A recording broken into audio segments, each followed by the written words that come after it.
In '79, I think you would have been about 22, you went to a radio debate with the Reverend Wade Watts, who was the state leader of the National Association for the Advancement of Coloured People, who'd worked with Martin Luther King. Yes. And when you got to this debate, he held out his hand for you to shake. Yes, he did. Did you hesitate?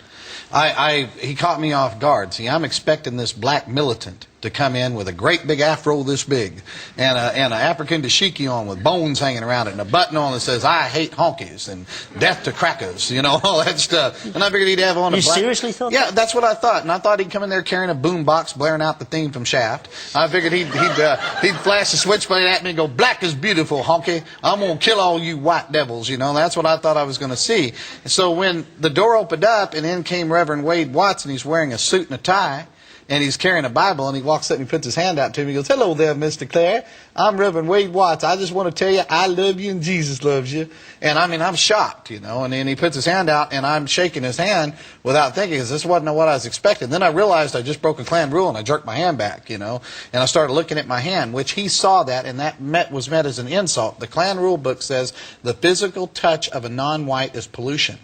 And I thought, I just shook hands with a black person, and he sees me looking at my hand. He goes, "Don't worry, Johnny, it don't come off." And you know, I start calling him names. I go, "You no good, sorry, bleep, bleep, bleep, you mother this, you that." And he looked at me and goes, "God bless you, Johnny." He says, "You can't do enough to me to make me hate you. I'm going to love you, and I'm going to pray for you whether you like it or not." And I didn't know how to deal with that. I had never had that happen to me before. A few years later, you burnt down his church, didn't you? Set fire to his church. See, what happened was we started off going by his house, calling him names. We got no response. Threw trash all over his lawn. Got no response. We showed up with our sheets and hoods and stood out there in his yard. Said, "Get on out here, boy. We got something for you." And he comes outside and he goes, "Boys, Halloween's 4 more months away. I got no trick-or-treat in here for you. Come back in October." And he goes back in the house. That's a brave man. Yeah, and I mean, I didn't know how to deal with this. And so the Klan goes, "You got any more bright ideas?" I said, "I don't know." I said, "I'll tell you what we'll do." So we burned a cross across the street from his house. He came outside and asked us if we needed hot dogs and marshmallows for our barbecue, you know. So finally, I said, "I'm tired of messing with him," and we set fire to his church. And they put the fire out before the church was destroyed. And I remember I called him up and disguised my voice, and I said, "Hey, boy, you better be afraid. We're coming to get you, boy. You don't know who we are, but we know who you are." And he goes, "Hello, Johnny." And all that stuff. He goes, "A man like you takes the time to call me. I'm so honored." And all that stuff. He goes, "Let me do something to you." He goes, "Dear Lord, please forgive Johnny for being so stupid. He doesn't mean to be so ornery. He's a good boy trying to get out somewhere in there." And I hung up the phone on him. I said, "How dare him?" And so the funniest thing that happened with him, though, is I didn't know what to do. And I was at my ropes in. And one day we was watching him, and he went into a restaurant. So we got a bunch of us together, and about 30 of us went in there and surrounded him, and he had this chicken there on the table at the restaurant. And I walked up and I said, "Hey, boy, this restaurant's for white people only. We don't want you here."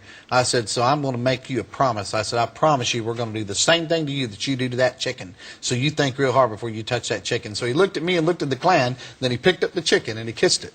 And when he kissed the chicken, the whole restaurant acted just like y'all did. They all start laughing, you know, and everything. And I looked up, and even the Klan was laughing. You got to admit, that was funny. I said, "Every one of you outside." I'm outside, and they're doubled over laughing. I'm going, "You guys are going to get suspended and lose your robe for 2 weeks." I said, "I'm getting tired of this." And I'm hollering at them and yelling, and they're laughing. I heard a horn honking, and Reverend Watts is driving off going, "Bye, Johnny," you know, and stuff. And that's how he chose. That's how one old black, we never bothered him again. And that's how one old black man defeated the entire Ku Klux Klan. Because he used this instead of brawn. And he used this too, a very brave man. His heart, yeah.